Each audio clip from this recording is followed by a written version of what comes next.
Time being 7 o'clock, I call to order the October 24th Franklin School Committee meeting. Meetings are recorded by Franklin TV and shown on Comcast Channel 11 and Verizon Channel 29, as well as recorded by Franklin Matters. Any individual who also wishes to record this meeting must notify the chair in accordance with Massachusetts General Law, Chapter 38, Section 20F. First order on the agenda is our pledge student, Chloe Bowser. Chloe, if you wouldn't mind coming up to the microphone. All right, so Chloe is an 8th grader at Annie Sullivan Middle School. She is an active, engaged, and upstanding citizen of Franklin. As an 8th grader, she is an active participant in all of her classes as well as a supportive classmate. Chloe participates in numerous extracurricular activities, including jazz band, best buddies, honor band, softball, and art classes. Chloe comes from a large family with an extensive tradition of service to their country and community. She embodies the values and ideals that Annie Sullivan Middle School and Franklin Public School stands for. This year, we are excited for Chloe to be the Town of Franklin Ambassador for Project 351, which is an organization that promotes leadership for one 8th grade student from each town across the Commonwealth. We are proud of Chloe and excited to support her in this new journey. Chloe, if you wouldn't mind leading us in the Pledge of Allegiance. I pledge allegiance to the flag of the United States of America and to the republic for which it stands, one nation, under God, indivisible, with liberty and justice for all. Thank you so much, Chloe. Chloe, do you by any chance play the saxophone? I do. You do? Okay. My son does the jazz band, and I'm like, she looks so familiar. So, yes, you are amazing. Thank you. Great job. Thank you. Now we will, as usual, as is customary, we will pause for a moment of silence. Thank you. All right. Routine business review of agenda. Agenda looks okay to everyone? It does. All right. Payment of bills, Mr. McNeil. Bills are in order. All right. Payroll is all set. Our FHS student reps. You guys want to go ahead?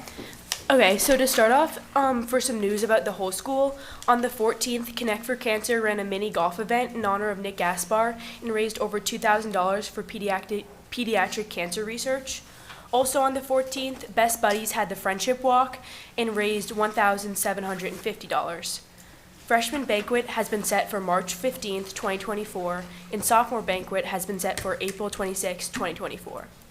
Tickets for FHS Theater Company's Legally Blonde are on sale now. Performances are on the 17th, 18th, and 19th. Winter sports registration is open now. Is open from November 1st through November 19th, and you can register your student on Family ID. Payment portals for AP exams are open now through November 1st. The next SAT test is upcoming on November 4th. And lastly, parent-teacher conferences are being held on November 15th and 16th, with more information coming to parents soon. Boys and girls XC teams earn wins to end regular season 5-0 for both teams and have a meet upcoming this Saturday. Girls soccer beats Attleboro yesterday 4-0. The football team earned another win against Attleboro, winning 21-14. And this upcoming Friday, they will have a game against Milford. Field hockey is ranked number 5 and is currently the D1 field hockey team to be undefeated in the state. Girls volleyball is ranked 6th in power rankings. Girls soccer is ranked 5, and boys soccer is ranked 8th, going into playoffs within the next couple of weeks.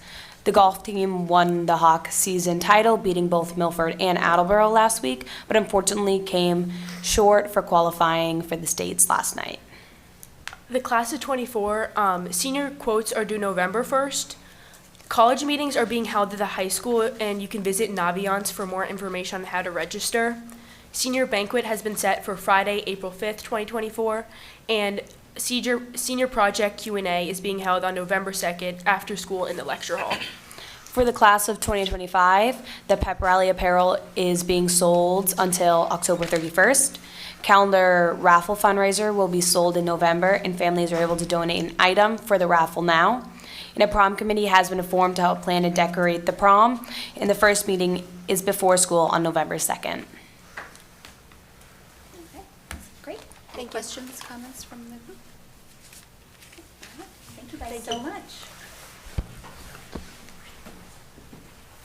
All right, Superintendent Jagir, Superintendent's report. Okay, great. Good evening, everyone. Thank you. I just wanted to start off with a hiring update. I sent an email earlier this evening There was no attachment. there was no attachment. I will send that to you, but I can share some updates. I'll share that now. But ultimately, we have one special education teaching position at our elementary level. We're down to 5 ESPs. I'll share this now. But we are down to 5 ESPs with some scheduled interviews occurring over the next few days. Is that correct, Mrs. Morano? That is correct. Okay. I can't multitask. There we go. Shared. And we are still in the process of looking for an AP of Student Services at Keller, which has not been filled at this time. Currently, as of October 24th, the district has hired 114 employees for the school year. So I shared that with you so that you can see the dates from the previous meetings and the updates, and you can review those changes. But I'm happy to answer any questions at the end of the report. PD, we have Tuesday, November 7th, will be the full professional development day for staff. There will be no school for students on November 7th. Educators will unite at the Franklin High School and at Horace Mann Middle School, and the day will focus on deepening our collective understanding of UDL with a focus on student engagement, which has been our focus for the year. This will also be an opportunity to learn about the new IEP, the SEI strategies that support multilingual learners, and I can already tell you our list of acronyms that are located on the website. We'll include some of those to break down. And our K through 5 literacy curriculum and more. Educators will also have time to collaborate with grade level or course-alike partners, and we will train our new teacher mentors as well during that time. The district PD committee, consisting of staff and leaders from across the district, led by Dr. Rogers, has 2 more meetings to finalize the details, and the FPS educators will receive communication from the Office of Teaching and Learning over the next 2 weeks. A migrant housing update, as we previously shared with our community. The town of Franklin is one of the communities where families have been placed in the hotel for long-term temporary housing. This is being done on a staggered basis. By the end of this week, we anticipate having 53 school-age students enrolled across all levels. And as with any student who enrolls in our schools, we protect the privacy of our students. And as a public school district, we are responsible for providing education and educational services for all the children in our community, regardless of circumstances and background. We do still continue to collaborate with the town departments and local community organizations, which includes a weekly meeting that occurs on Mondays at noon for our weekly meeting to talk about resources, supports, plans across all of our different departments and local community folks as well who are helping to assist in a variety of ways. So, the MASC-MASS Joint Conference, that's the Massachusetts Association of School Committees, along with the Massachusetts Association of School Superintendents, will host their annual joint conference that will take place November 8th through the 10th. I plan to attend 2 of the days, along with Mr. Charles, who will represent the Franklin School Committee at that conference. And in addition to over 60 panel sessions, the event will feature a keynote speaker, including the Massachusetts Secretary of Education, Patrick Tutwiler, and we are excited to attend the sessions and bring back ideas and strategies that hopefully benefit not only our team, but our district. That concludes my superintendent report, and I'm happy to answer any questions. Okay. Any questions from the committee? Dave? Thanks so much. One, just in regards to the staffing, that just out of curiosity, the AP position, because that's been open for a while, have there been candidates that have been looking and just kind of not, said no, we're not qualified, or has it's just been completely dry? There have been candidates we've screened, and along this time frame, we've vetted those who've applied and then made determinations on whether we would interview or if we felt like they had the qualifications. We are in the process continuing those discussions. We're also interested to look internally as well and look for opportunities for staff from within, but no decisions have been made at this point. But certainly, I will share an update when we have some verifiable information. But that's a very good question. But Okay. we've Perfect. had it open and posted and then reposted through the fall to try to keep it fresh in the queue of when you look for a job. But certainly, we haven't found who who we, at that time, we just haven't found anybody that we felt like would be the right fit for that. And those are major decisions, obviously, to put someone in that role, and we want to have the confidence in their ability to do that. So that's why it's taken as long as it has. Yeah, no, absolutely. Yeah. I didn't know if it was just that, we didn't find the right fit, or that just nobody was biting. But that's great, thank you. We're still in the process, though. Yep, absolutely, Yep. fantastic. And then just a question just in regards to the migrant situation. I know at our last meeting, we kind of talked about some of the dollars, that the state would be able to provide. I started hearing something about if students required like special education services, that there might be additional funding. Have you heard of anything like that? I have not heard about additional funding for specifically students on IEPs. The only Okay. thing we've been told is the number of students who are enrolled in your district is how we've been told reimbursement will work. And our team's been working to prepare so that we can take advantage of any funding available when it becomes available, so that we are on that. We are ready for that. Perfect, thank you Yeah, very good much. question. Yeah. No questions. No questions, but thank you for this update. It's very encouraging to hear about the staffing situation in terms of having those interviews and the reduction in the open positions we have. And thank you again for being very proactive in terms of providing educational support to the migrant children. No question. Megan? No questions. I have a question that might not. Sure. I'm not sure. I'm going to start here, and then if it's not for you, I'll go somewhere else. I know in Foxborough, they held a donation drive. It was with the schools, in collaboration with like the Department of Health Services. And it was like a huge turnout, lots of donations from the community. Is Franklin planning on doing anything like that for the families in need? The Franklin Interfaith Fund has been sending out letters, and they're doing a clothing drive as well as a food drive. So they've kind of paused it right now because we're assessing need as we change seasons. But the folks from the Safe Coalition and the Interfaith Council are working together to really pinpoint exactly what our families need, the new families need. Perfect. Thank you So much. keep your eyes and ears open. Steve Sherlock's been great about blasting it out on social media, so.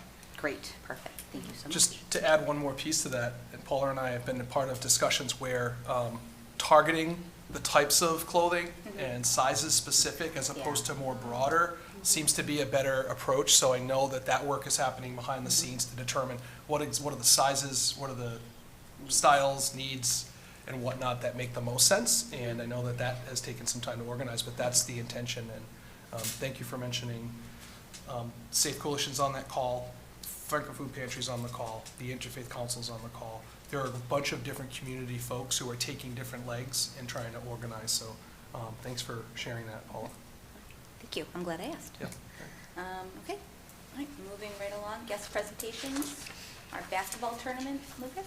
Okay, so you will notice that we have our outstanding coach, CJ Neely, on the call today to participate if there's any questions you have regarding this trip. This proposal, just to remind folks, it seems so long ago, this trip was previously approved by the school committee to attend. And basically, there's an Orlando field trip proposal before you from the Franklin varsity boys basketball program, and an opportunity to take our students on this trip. It was previously approved, but at the time, my recollection, I believe it was during COVID, where things were shut down and then this was canceled, so then it did not occur.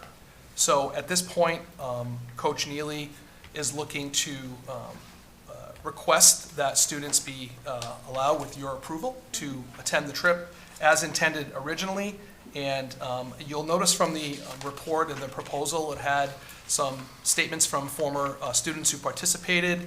It walked through different pieces of the logistics, the cost of the trip, how it's funded, and basically the experience and some of the standards that it meets that are in alignment with the work. So I appreciated the work that went into preparing this, like you would expect any trip to have covered as well.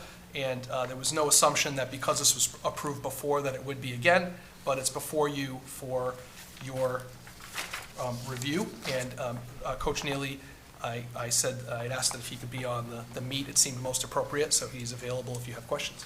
Okay, thank you. Any questions, comments? comment. I agree, just to echo what you said, this packet was really well prepared.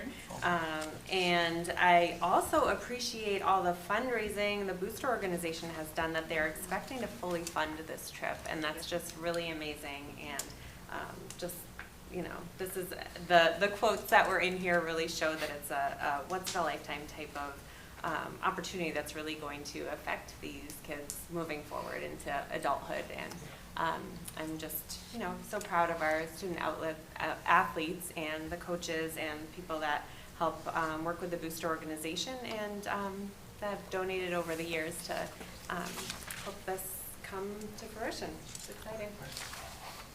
Thank you.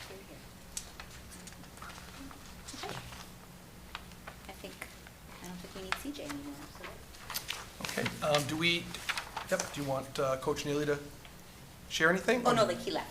Oh, okay, no, he's in the, Oh, I'm there here, you I go. just want to say thank you. I was Sorry. looking at the I can participant go list. video if you need me to, I'm sorry. Hi, Hello. thank you for everything. I do want to also echo that, you know, the kids really worked hard as well in the fundraising. It was the boosters, but a lot of the boys volunteered their time with kids in town and did, you know, private one-on-one lessons for just donations, no set cost, and they really worked hard. And this is actually from last year. Our flight got canceled based on some of the Southwest Airlines problems last winter. So I appreciate everyone's time and the consideration. Thank you for taking the time to be available this evening for any questions. Yeah. Of course. All right. So next we'll go into superintendent goals. Mr. Chair. Would you be open to, I mean, he's on the call, do you want to wait and do the vote while he's here? Would you prefer to keep the order and then we'll just vote after and keep it with the action items? Probably makes the most sense. Yeah, I think we should. Wait, keep it Yeah. in order. Okay. Very good. All right. Coach, thank you for joining us. We are good. I will certainly follow up with you once the vote happens and let you know the outcome. Okay, thank you very much. Perfect. Okay. All right, superintendent's goals.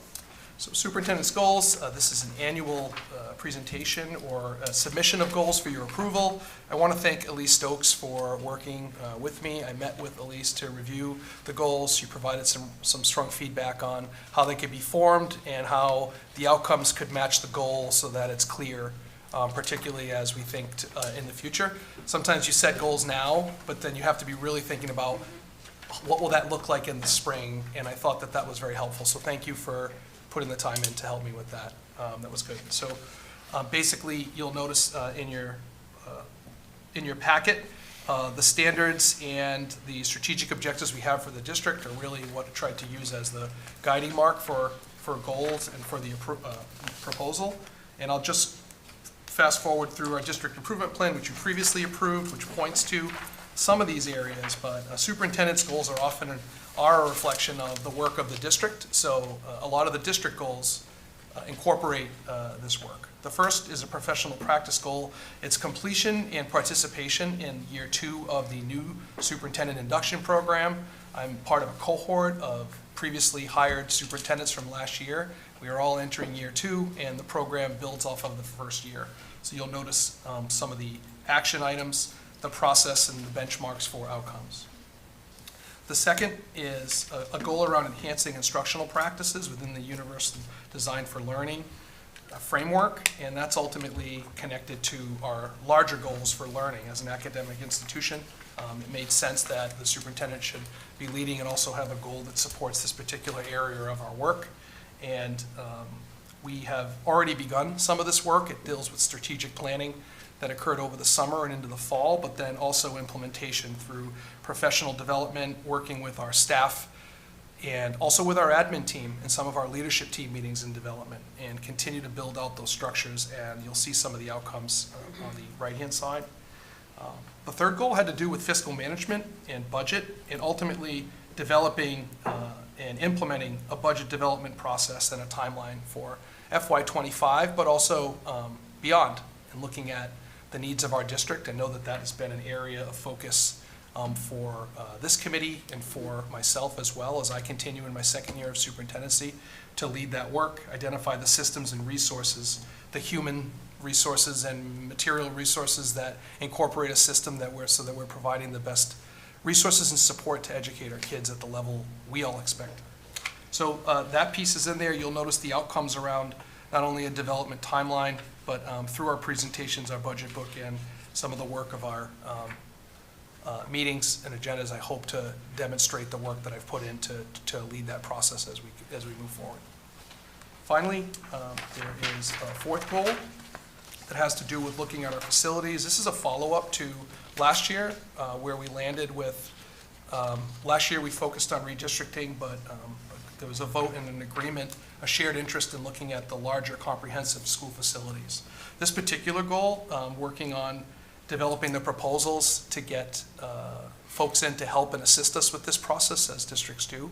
But ultimately, I know that is an area where we're really working to figure out the best process to secure the resources we need to do that and to lead that process and take the steps we need to have a full picture of where we are in Franklin. And I'll end there. I'll open it up to questions. But just once again, thank you, and happy to answer any questions you have. Okay. Questions, comments from the committee? Camille? Not right this second. Okay. Dave? Thank you. Yeah, just one, with number 4, looking at the outcome, the Comprehensive School Facility Assessment Report. When I went and I saw that, I just wasn't sure about, like, in terms of the timeline, like, realistically, especially given it's going to be a new term, it's going to take a little while for everybody, the new committee to get their feet, hit the ground running. If the report itself would actually be like a finalized outcome come springtime. Right.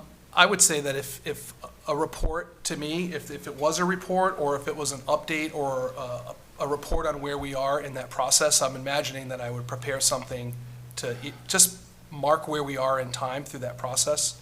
But I think it also would need to include, as we continue, what is the timeline? Working with the consultants that we've worked in the past is really how do we identify the marks along the way? So I think as that gets clearer, but I don't think I would want to end this school year without providing some sort of report on where we are so that we have something to mark where we are in that progress. Does that make sense? Okay, so maybe I misinterpreted it. So it's more the report as in like what you have, the superintendent's report at the top of every meeting, not the actual finalized report.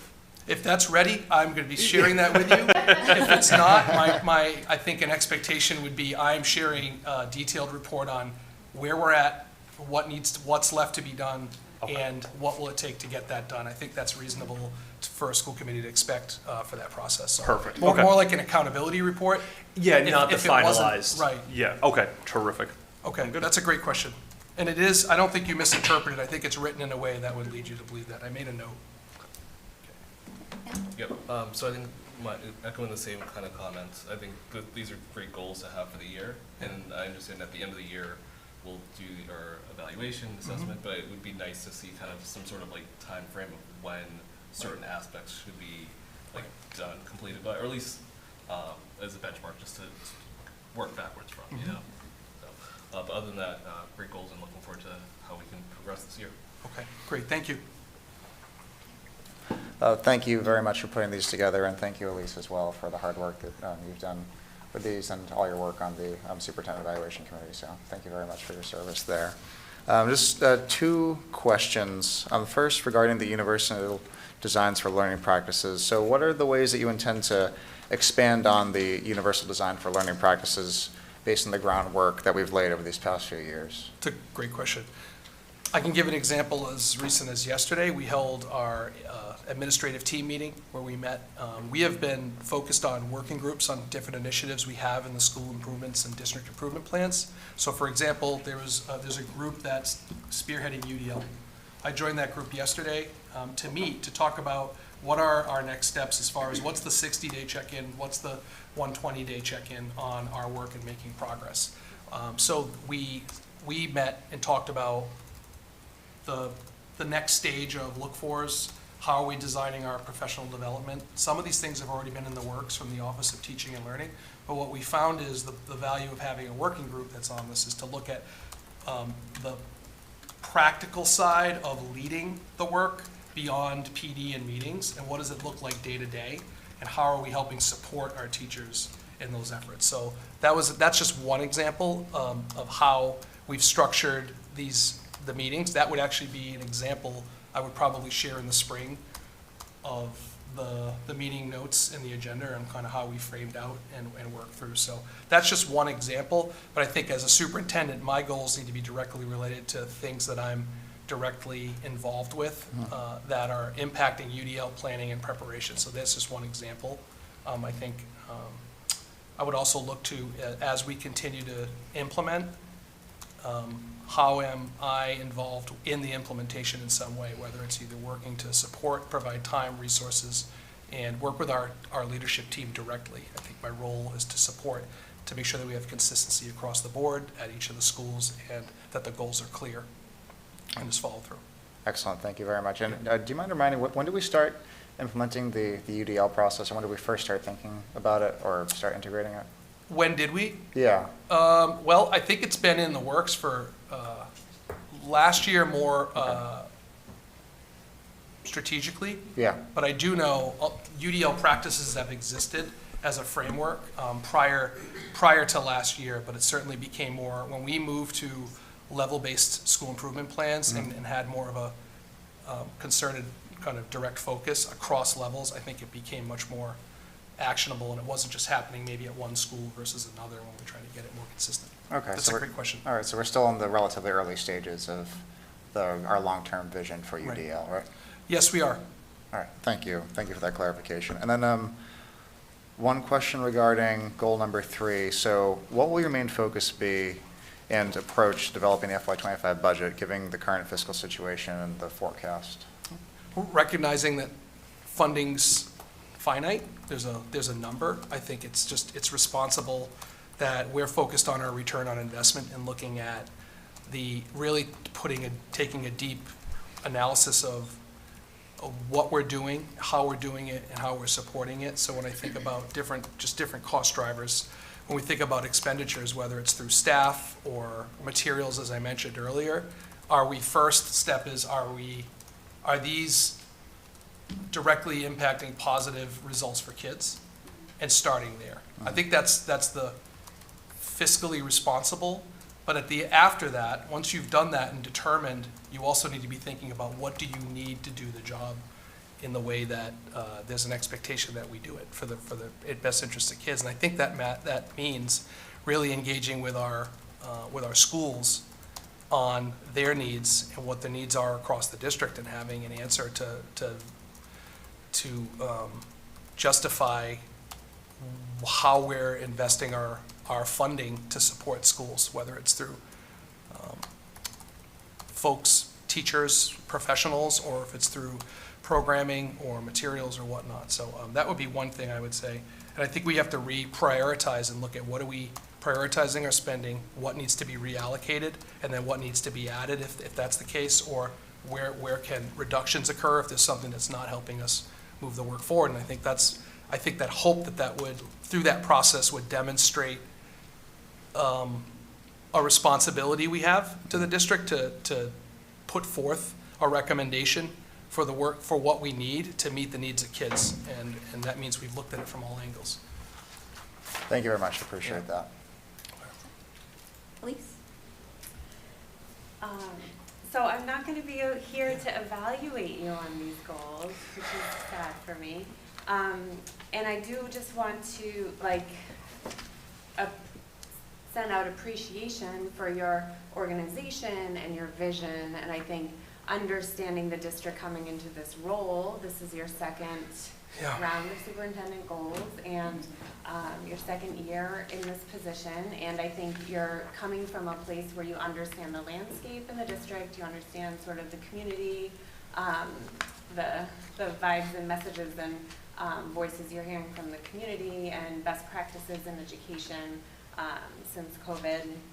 Moving forward, we're using our Portrait of a Graduate to align the district improvement plans and the goals are really aligned with those. And I think that oftentimes districts can have like core values over here and goals over here and building-based this and that, and it sort of becomes scattered and all over the place, and the best intentions, but it's hard to move things forward in like a cohesive way. And I really think that the work that you do behind the scenes to really think through these things and the systems, and it really works. And I see it as being really cohesive and reasonable, you know, actionable, measurable. I see these goals, I see them with like a lot of hope and excitement. And the outcomes, they're just like, doesn't it just feel good? Like, you know what you're gonna get, you know what you're looking for when it comes down to evaluating his performance this year. And I think that makes, you know, your jobs easier, future Daves and Al, your job's easier. So anyways, just gratitude for all of that work that really, I didn't do much on these, just to let you guys know. I like wordsmiths, yeah. This was all you. And so I just want to make sure that that's really clear. The effort and thought that you put into this, and really looking to the future. Like this is really something that you're looking ahead and you're planning back and trying to map out your year and figure out like how you're going to get this done, how you're going to keep moving through this. So much gratitude for you for that. Nicely done. Oh, thank you very much. It was a really good, pack. I don't have any questions. Thank you. Elise, I just want to say thank you so much. I know how much work you've put in over the years, just like streamline this process and work on the documentation and turning it from like handwritten to these amazing documents where you can just input stuff. I know that you put your heart and soul into it. And you've worked so hard, and I know Lucas really appreciates it. And Lucas, I appreciate that you've cut it down to 4 goals, because these are really, these are lofty goals. This is a lot, but it was in response to my evaluation from the spring. Absolutely. The needs that I'm hearing from the community, my own thoughts, my team, so. Because I remember talking to you last year and being like, you have so many goals and there's so much stuff to try to get through, and like, there's 4, but it's like the budget and, you know, student learning and facilities, and it's like, those are like 3 humongous things. So like, good luck, guys. Wait, can I add a little context to that? So it's sneaky because it looks like 4, but then if you see the standards in parentheses, those are, I know, it's still a lot. There's still a lot in there. All the goals and the indicators are like aligned with the goals, which does make it more streamlined and easier, but still he's like focused on sort of the breadth as far as like superintendent evaluation process. He's making sure to sort of hit all the different areas. And so it's just more streamlined and more digestible, I think, right? Yes. Yeah. Agreed. All right. We're in agreement, finally. Took 4 years. 4 years. All right. Anyone else? Nope. Okay. Moving along to discussion action items. Superintendent Jagir. Okay. I recommend approval of the request of CJ Neely to take the boys basketball team to Orlando, Florida from December 26th to December 30th, 2023 for the KSA basketball tournament as presented. All right. Is there a motion to approve the Orlando boys basketball trip as detailed? So moved. Is there a second? Second. Discussion, questions? All right, seeing none, vote will come on the motion. All those in favor signify by saying aye. Aye. Opposed? All right, motion carries. I recommend approval of the superintendent's goals as presented. Okay, is there a motion to approve the superintendent's goals as detailed? So moved. Is there a second? Second. Discussion, questions? All right, seeing none, vote will come on the motion. All those in favor signify by saying aye. Aye. Opposed? All right, motion carries. I recommend approval of the MASC resolutions as discussed. Is there a motion to approve the MASC resolutions as detailed? So moved. Is there a second? Second. Discussion, questions? That was going too quick. Gotta slow it down. I know. These are all First, great. Dave, go. All right. These are all great. There were a few I worry could eventually lead to unfunded mandates. Pretty much just about all of them. I think I'll be voting no on these, but just for that, not the content, but just the dollars and cents. Al? Anything? I understand where you come from. Yeah, and I think it's one of those things. I feel like you have to start someplace and get grassroots movements, and I think this is a great way to start. Is to just show, hey, these are some resolutions that we feel that that are important to the districts, and just to kind of get visibility around it beyond what it is. So, I get your point. I think it's just one of those things. I think we just need to talk about them more and get more visibility. That's it. Dave? Yes. My question or concern, what have you, was with Resolution 5. So, wondering if you can have clarity on this one. So the FY24 state budget increased this annual cap from 800 million to 1.2 billion already this year. So I'm just wondering if this is relevant still. My understanding, do you want to speak to this, Denise? Is it still partially relevant? Because they've already provided funding to restart the accelerated repair program, so there's no need to focus on that aspect specifically. Mm-hmm. But there's value in regards to increasing funding to accommodate the increased costs of new construction.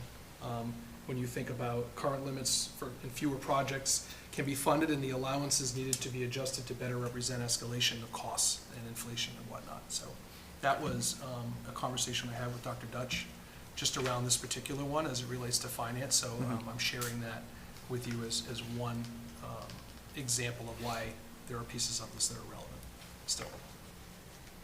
Okay, and that would be because the cap just lifted Yes. Right. completely? Yeah. Or well, not, would, yeah, that's Well, that's yeah, the- this resolution is theoretically. calling for the removal of the cap entirely. Yeah, theoretically, yeah. Yeah.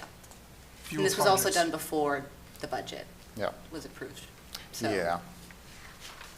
We're voting on all these as a one slate, right, not individually?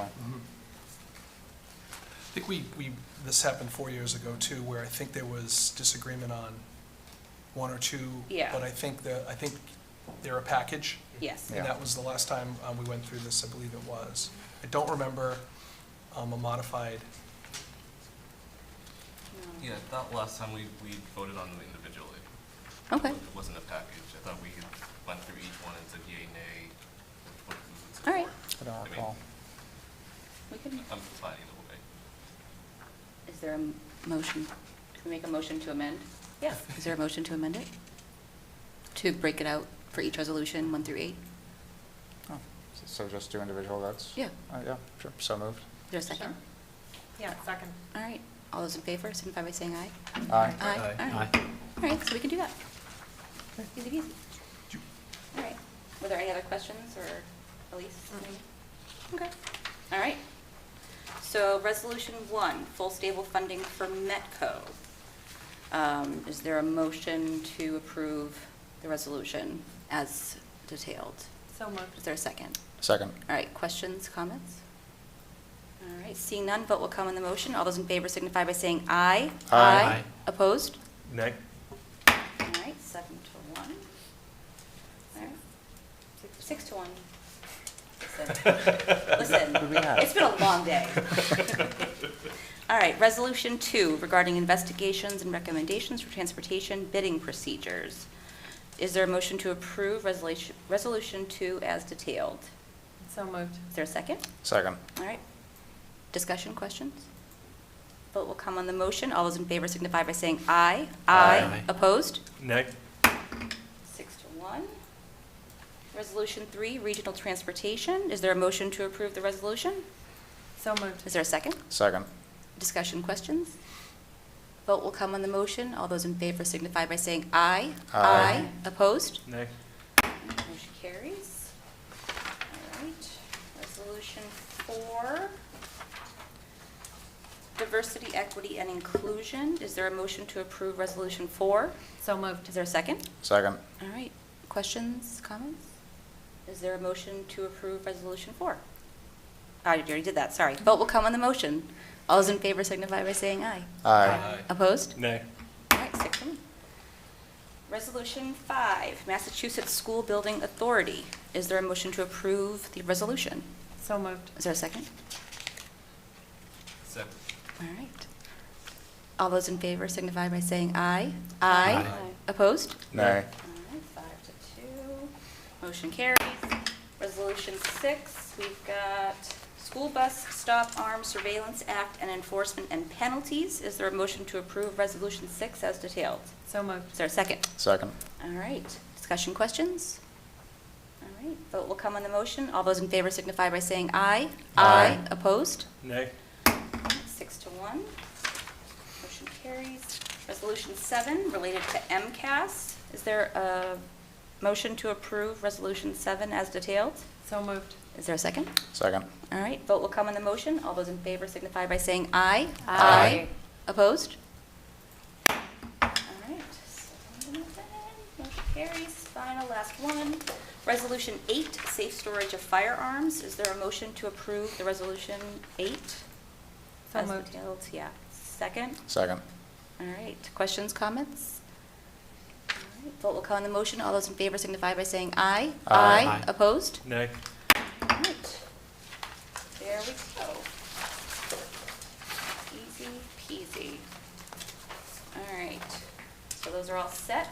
And then moving on to D, policy first readings, Superintendent Jagger. Okay, we have 3 policies for your review. The first is HA, negotiation goals. HB is the second one, negotiations legal status. And HF is school committee negotiating agent. You'll notice in the packet that there were some changes made on each of these goals. Some were more substantive than others, but ultimately there was a legal reference change to the second policy, and I'm certainly open to any questions or discussion you may have. Okay.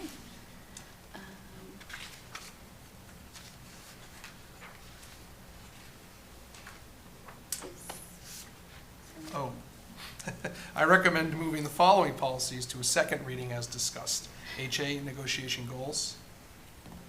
HB, negotiation legal status.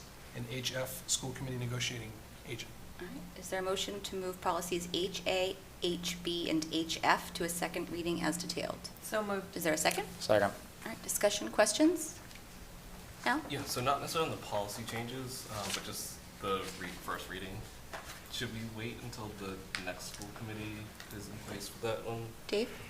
It was something that we talked about at policy, because I think actually this kind of happened to us, our very first meeting. Yep. There was like one like social media and a few other ones. That was like the second reading. We certainly can, and kind of give everyone, 2 meetings to kind of go and get through this. There were a lot of the changes that were being made were really just like we added Franklin School Committee, we took out, it wasn't actual like substantial policy changes with the exception of HB, because our policy just kind of pointed to the wrong statute, so we just pointed it back to where it needed to be. I'm not opposed to that, but I also don't think I'm not sure if it's that big of an ask for the incoming committee to kind of go, take a look at this, and just see we made a couple of little edits. Okay, gotcha. And I'm fine with that. I think maybe can we just, if it approves, on the second read, we just emphasize that for the new folks and just make sure that they know that they can say, let's pause and get more time to assess. Absolutely. I mean, you can. Yeah, so like a third read. Superintendent Jagger? Through the chair, I would say, as part of the onboarding, we can also let the new incoming members know about the policies that are due for second read, as just a kind of an update. And there's also time in the meeting, as you all know, we've come before you with policies where we've had to go back to review or revise something that comes up, so it doesn't preclude them, any member, from having feedback in the second read, which is why we offer a second read. So it's a good point, but I think we can adjust for that too. Thank you. Yep. Any other questions, comments? All right, we have a motion and a second, so all those in favor of moving the following policies to a second reading as discussed, please, aye. Aye. Opposed? All right, motion passed. I told you it's been a long night. All right, discussion only items, October 1st enrollment report. As is customary, during this meeting, we provide the October 1st enrollment report, as we do annually. So the Franklin Public Schools enrollment as of October 1st, 2023 was 4,689. This is a slight decrease of 21 students from the 22-23 school year, but it's worth noting that our enrollment total is higher than the forecast that was presented by Jerry McKibben back in 2020. He had predicted 4,534 students, and 7 of our 10 schools across levels have exceeded those forecasts. And at this time, I would note that Mr. McKibben and his associates are updating our enrollment forecast based on the 2020 census data, and the numbers that he projected were based off of the 2010 census data. So I provided a narrative along with some statistical charts and graphs for you to review as part of this, but certainly open to any questions you may have. Any questions, comments from the committee? Camille?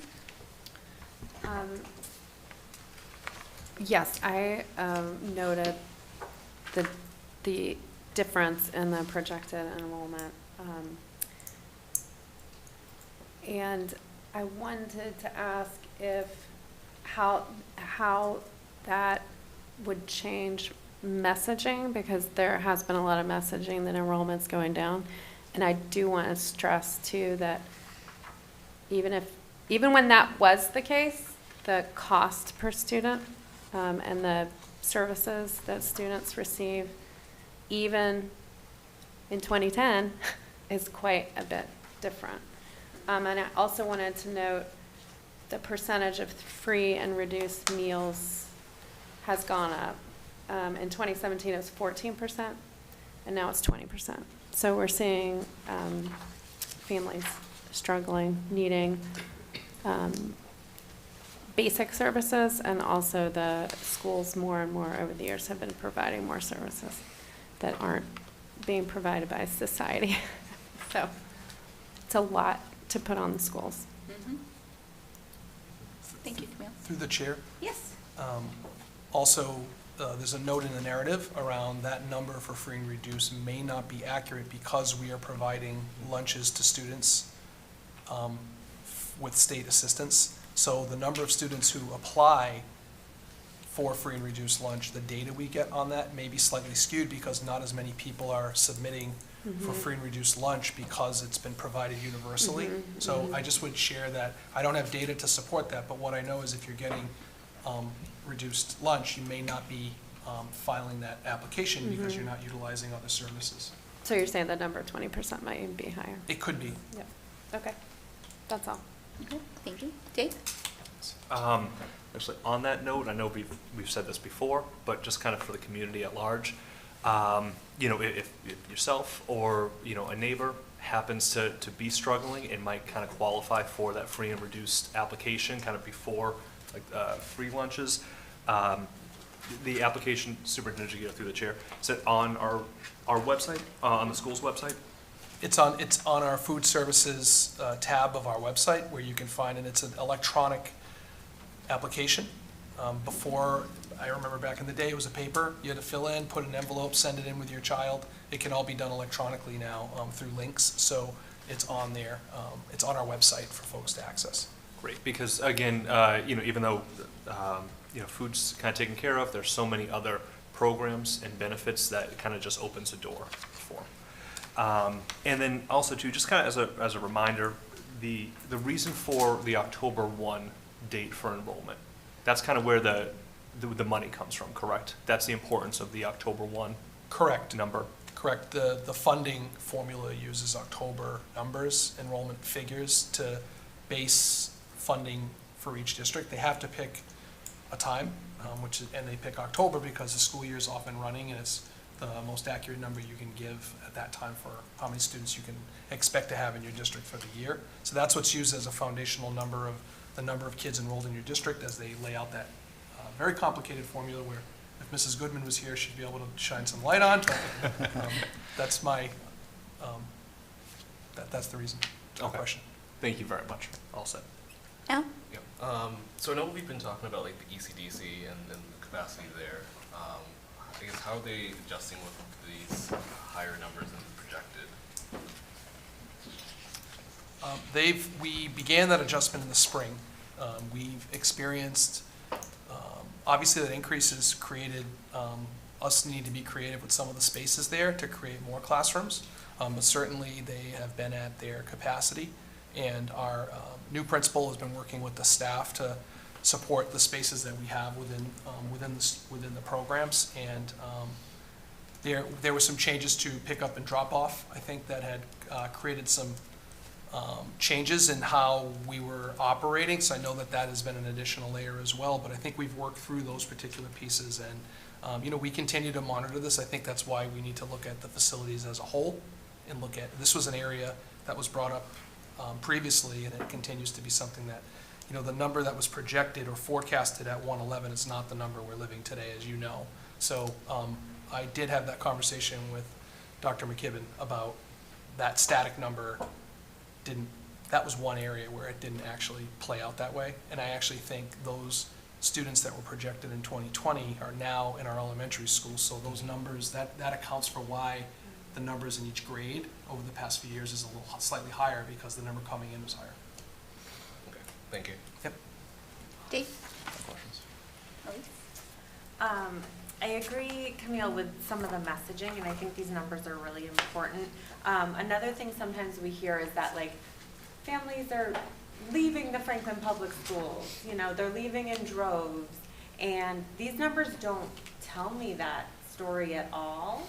I'm wondering if you can just sort of speak to that. We don't have to go Sure. level by level, but just like the big picture of it, it's not showing that at all here. No, our homeschool numbers have decreased by 13 at the elementary level. 2 are less at the middle, and there's only 2 additional homeschooled students at the high school. And then when we think about students attending vocational, in and out of state, parochial, all of those particular schools, we've decreased from 379 to 301, which is the largest shift we've seen in 5 years.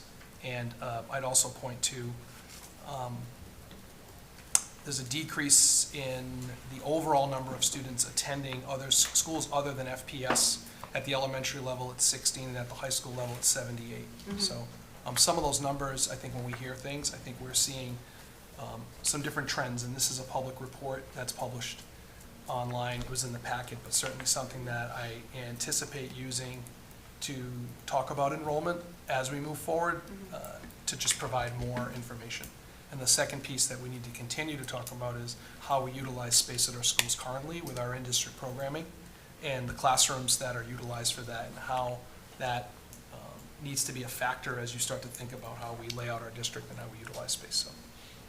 Yeah, definitely. And I think, McKibben will certainly look at this stuff and report out on this stuff also.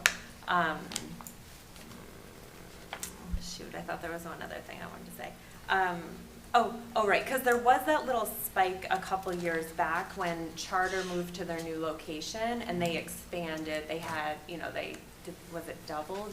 They have, many, many more openings, and so it made sense that some Franklin families, Sure. moved to Charter at that point. And so I think that might have sort of helped drive that narrative. It was like a year or two, but everything's really been decreasing since then. It was really just like that one little moment in time. The 2019 through 2021 years of the charter expansion definitely saw higher numbers. We did see 7 elementary and 14 middle was the number, which was it was closer to what we've experienced pre-expansion, from my understanding. So it's a good point. Yep, definitely. All right, sorry, there was one other thing. Okay, and one other thing here, and I don't think this is like the right time for this conversation, but I think it's interesting in the high school data looking at the out of district. In FY 19 and 20, it was about 10 kids out, and then in 21, 22, 23, that number increased. So in the high school data out of district, and I guess I'm just, that sort of jumped out at me as like, oh, that's like a triple, on this one on the bottom. So the high school, looking at the out of district. So see, that just, I don't know why that looks like a big jump there to me, and obviously this is historical stuff, this isn't something that's happening right now. But I think I would be interested in, you know, at some point, you know, when people start asking about out of district, like that would be an interesting conversation, because it looks like they didn't come up from the middle school, you know, Right. so. Okay. Thank you. For future note, I think it's just got me curious, I guess. Thank you. That's it, yep. Megan? No questions. So we're not hemorrhaging students? Tends to be shocked. All right, moving right along. Information matters. Superintendent evaluation, Elise? Yes. So, Mr. Jagir has presented his goals, and we voted on his goals, and they are formal now, and he will be working towards them over the next, however months this is, 6, 7, 8 months, and then you will be evaluating him on those goals in the spring. All right, budget, Mr. McNeil? Budget hasn't met since our last meeting. However, we did have the joint budget subcommittee meeting on the 11th, which was very informative. Taking a look at some of the cuts historically that have happened and taking a look at how we compare district-wide in terms of net school spending to our peers in other municipalities. So at this time, another budget meeting is not yet scheduled. I'm sad I won't be here to ask you that every meeting moving forward. Policy, Dave Callahan. We just voted on the first read, and then otherwise, we're just going to kind of have an idea about what some of the future direction will be for policy, but we're really just going to have to wait until after the reorganization for the new term before we figure out some next meetings. All right, community relations, same, none, new guys. Joint PCCL. Yep, so we last met on October 16th. Mr. Jagir gave an update on the Corey check process, where we're looking to go do an electronic submission process. We're looking to utilize Aspen, so at least allows folks to do it once for the entire district versus one per school. So definitely some efficiencies, and I imagine the admin team would appreciate this. So that's definitely exciting news. Looking forward to that. We also talked about the new field trip process to really make sure that we're streamlining and tracking it, as there's been instances in the past where we've had multiple schools go on field trips to the same location at the same day, and it's just a lot of collisions, we'll say. So just to kind of keep it streamlined, track things, and stay on top of things. As usual, the PCC shared their events, so we talked through things that they've been doing. Multiple schools have been doing booster-thons to raise funds to support field trips, student enrichment, and various other student activities. They shared their community events, such as the Ladybug 5K that had happened, so another annual program. Keller's doing their pumpkin stroll, various dining out events for families just to bring folks together. We also had the CPAC representative join us as well, talk through some of the various, well, one, the inclusion checklist, just to make sure that that's out there and folks are aware when we're doing various events, and just making sure that we care for those with special needs. And then she shared also some events and workshops. So they do have some parent and guardian meetups, some workshops for executive functioning. There's also another workshop later on in December, December 5th at 6:30 for mental health and suicide awareness workshop. So really informative, and really the goal is just to utilize the PCCs to expand their reach and share it to all walks of life. So good stuff, and we will be meeting November 8th. It's the Monday, The 7th, I believe, or 6th? Yeah, so we'll be meeting next in November. Awesome. All right, comprehensive school facilities planning, Dave? So let's see. At our last meeting, we had Mike D'Angelo from Facilities give a great kind of rundown. So the stat that he used, that the facilities, it's 1.2 million square feet, and the schools occupy 1 million of that, of all the facilities all across the community. And so, but he was a great wealth of information, really kind of giving us a lot of great numbers and great ideas and timelines about moving forward. And then we do have one more meeting before this term ends, which will be on November 1st. We'll just continue to get more updates from McKibben with some enrollment numbers, along with the RFP process moving forward. Okay. School Wellness Advisory Council, I don't think you guys have met. We haven't, and our next meeting will be in December. Okay. CPAC, Elise? So CPAC has a lot going on, as Al talked about with the joint PCC, so I'm so glad that they're attending those meetings. That's awesome.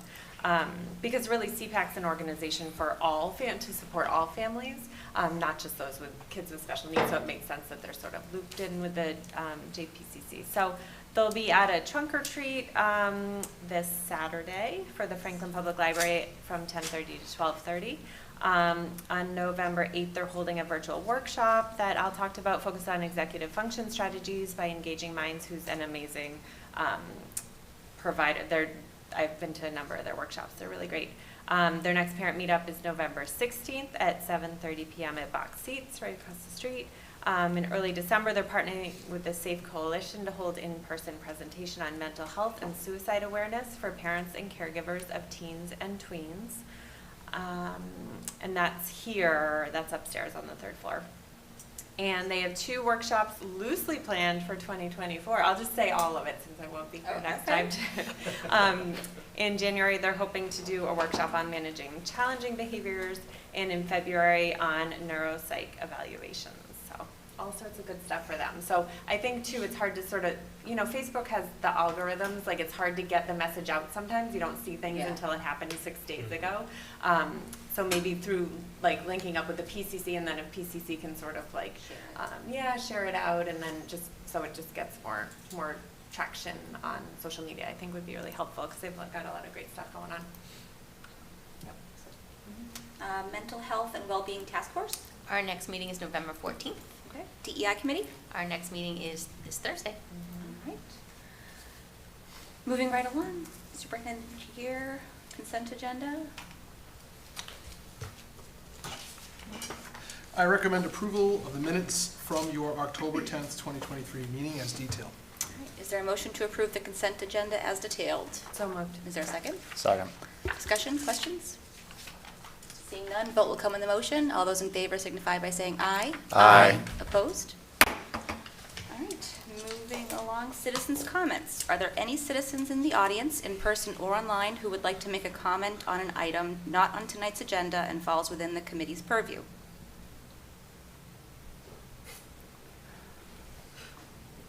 If you could come up to the microphone. I have to read a blurb, so please. In the spirit of open communication, the committee will hold a public participation segment, also called Citizens' Comments, about matters not related to an agenda item. Comments are limited to 3 minutes and must be addressed to the committee. Citizens' comment segments are not debates or Q&A sessions. It is intended to offer citizens an opportunity to express their opinions. The committee will listen to but not respond to any comment made. If you could state your name, address, and please keep within the 3 minutes. My name is Brian Grimes. I live on Milliken Avenue. I just wanted to say, I know this is the last time that this particular committee is going to meet, so I just wanted to thank you guys all for your hard work and dedication. I know most people who are watching at home probably would say, how hard is it really? It's only an hour or 2 or 3 or sometimes 4 every other Tuesday. But it's more than that. It's more than just that Tuesday. It's, Wednesday nights watching the town council. It's Monday nights writing speeches and writing up questions for the next day. It's random Sunday mornings building spreadsheets for the average per student spend for all the 30 surrounding towns. It's meeting at 11 o'clock on some random Thursday with the superintendent for whatever crisis there is that particular day. It's also answering emails, on and on and on. I just want to say thank you guys all for that time that you have sacrificed. I know it is truly a sacrifice that you're spending away from your family and your loved ones. I wanted to thank all of your, again, family and loved ones for allowing that sacrifice. And I can speak for myself when I say that living with a school committee member isn't always super easy. But the work is important, and it's worth the sacrifice that they make. Again, I wanted to say thanks to all of your family and loved ones. You could say that you guys are the true heroes for allowing the committee to be here and do all that hard work.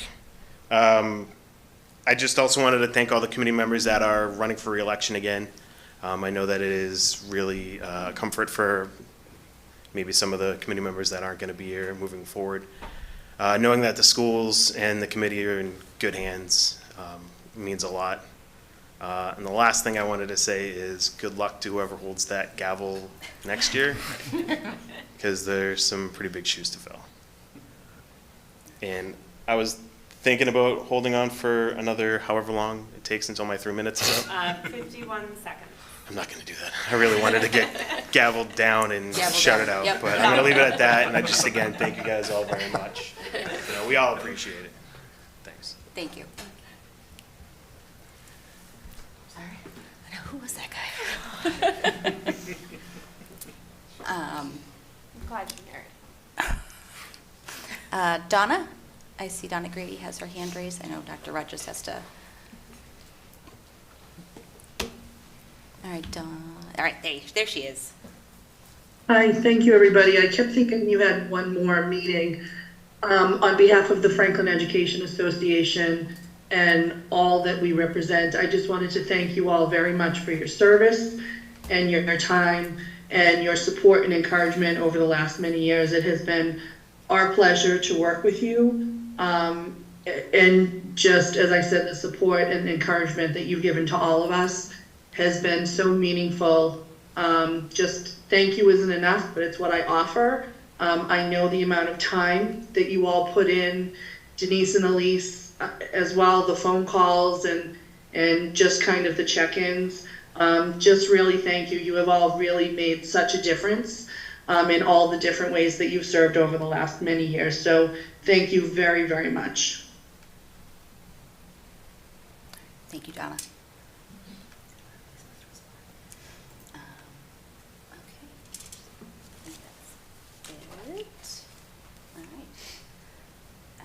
Moving along, Mr. Jagir, new business. So new business, next meeting will be a reorg meeting for us and the school committee.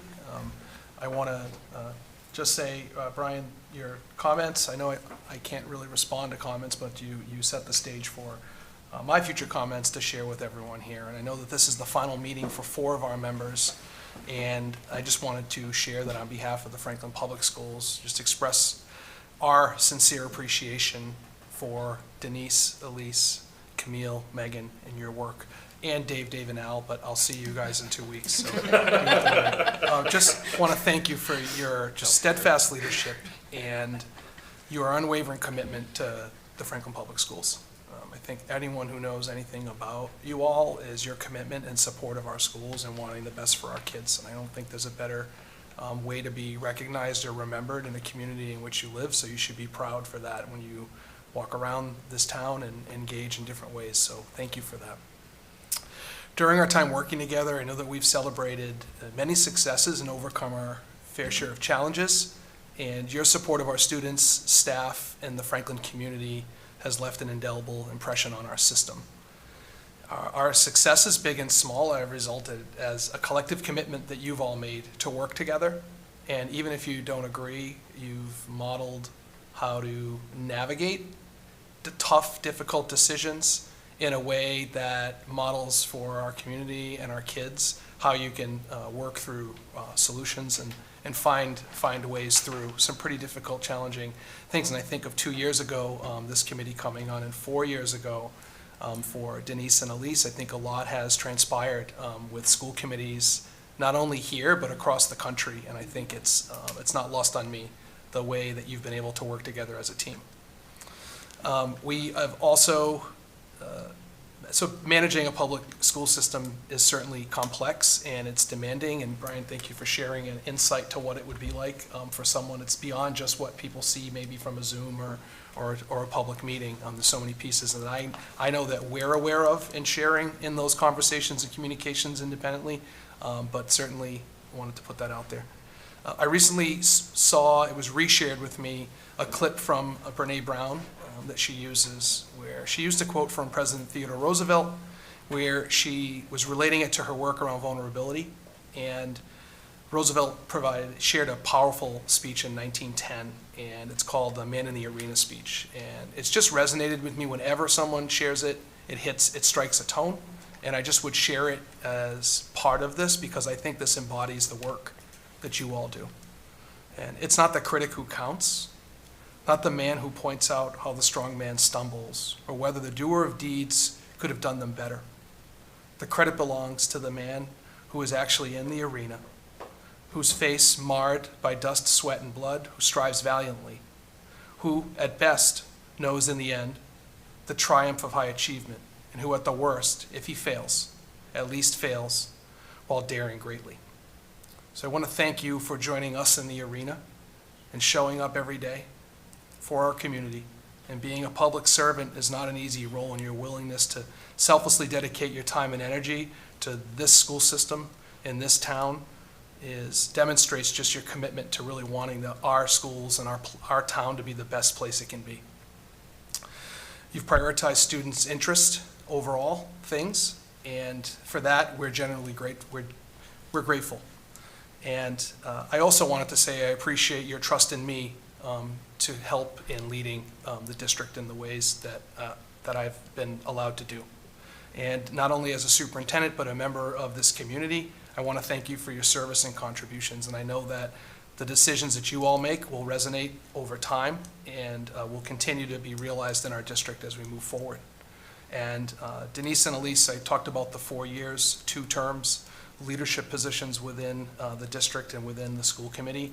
That's not lost on me, and I appreciate your partnership and support along the way through what's turned out in those 4 years to be a very, very challenging yet rewarding experience. And I think, I'm just proud that I've had the privilege to work with not only both of you, but all 4 and all 7 of you. And I speak on behalf of the district in that regard. So with that in mind, we have just a small token of appreciation we wanted to share with you. And just thank you for serving and supporting the school district.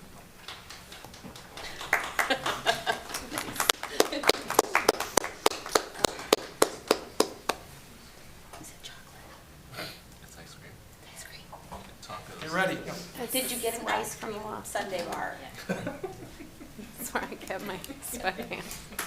It's swag from the Lost and Found. Oh, succulent. Thank you. Oh, I'm gonna kill it so fast. Figures. Just easy to maintain. We don't It'll have last to- forever. It'll last forever.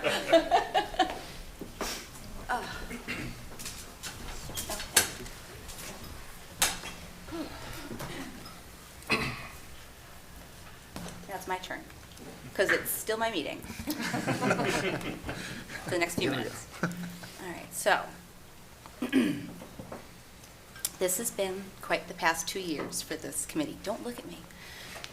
Not only beginning this term with COVID, but also dealing with difficult issues such as the budget, contract negotiations, hiring a new superintendent, redistricting analysis. You've given up pieces of yourself for the betterment of our public school district. We've done good work, meaningful work, the tough work over the last 2 years, and we've done it always with a focus on students, educators, and the future of this community in mind and heart. Camille, I'm starting with you. Thank you for your dedication. You are a fierce advocate for children and teachers. You were never afraid to speak your mind, which I admire about you. I have learned so much from you. You are just extraordinary. Your integrity, professionalism, and knowledge will be missed. All right, Megan, it's your turn. Thank you for your dedication to the school committee and for sacrificing valuable time away from your family. I appreciate you always showing extraordinary concern for our staff, always reinforcing the importance for looking out for them. I've really enjoyed working with you. Thank you so much for the past 2 years. Yep, turn around. That works for me. Elise, you are an extraordinary person, and you've brought a lot to the committee. Working with you over the past 4 years has been an honor and a privilege. I just want to highlight the exceptional level of commitment and dedication you've given during these 4 years, including helping to lead during a pandemic. I do not know of anyone else who has worked as hard for the public schools as you. You truly have made a difference. Oh, God damn it, I moved my thing. I'm going to start over now. Okay. Oh, okay. Sorry. Hold on. Okay. This is terrible. Okay. You can look at them. I do not know of anyone else who has worked as hard for the public schools as you. You truly have made a world of difference for our educators, staff, students, and families. Not only are you a remarkable public servant, but you are also an amazing mentor and an even better friend. Christina, nope, nope. You've been my rock these past 4 years. Thank you so much for dealing with this group of misfits. Your work and contribution is invaluable. You've made my time here workable and doable under some very difficult circumstances.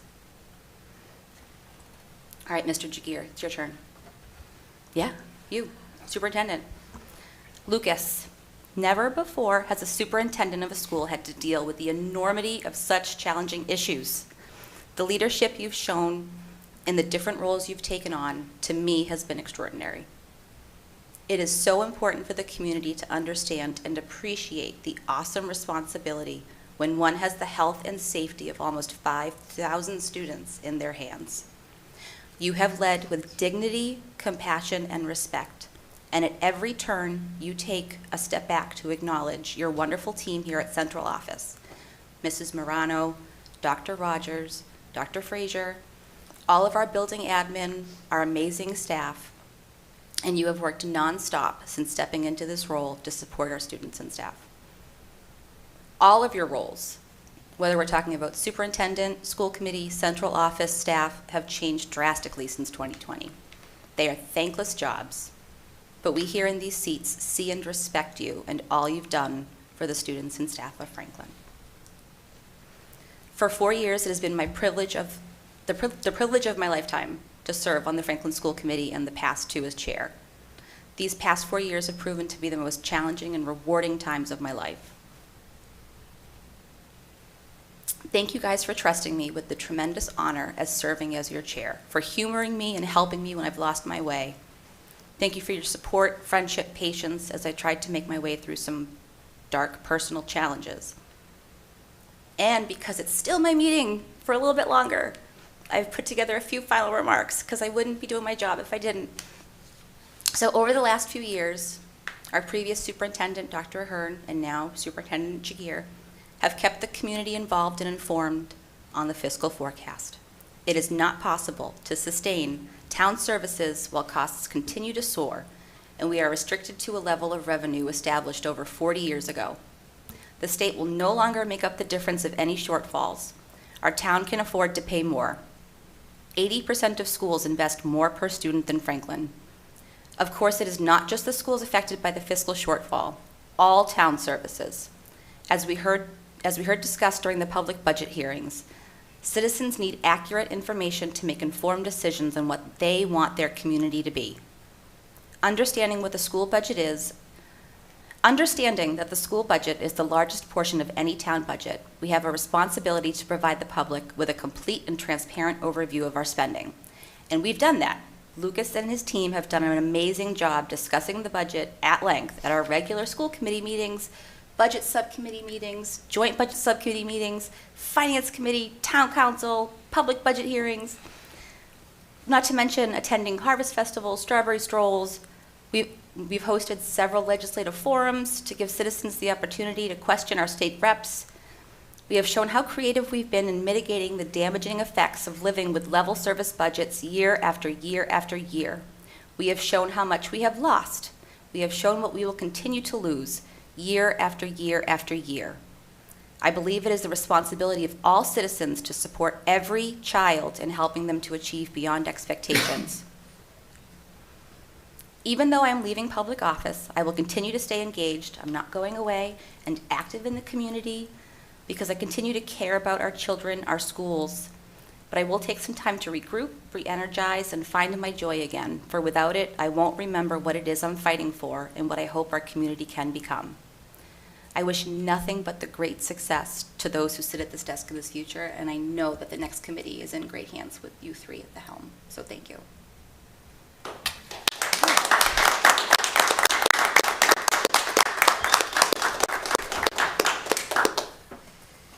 All right, if there's nothing else, we'll go have ice cream. All right, so with that, is there a motion to adjourn? Do it. So moved. All right, second, is there a second? Second. All right, all those in favor signify by saying aye. Aye. All right, meeting is adjourned.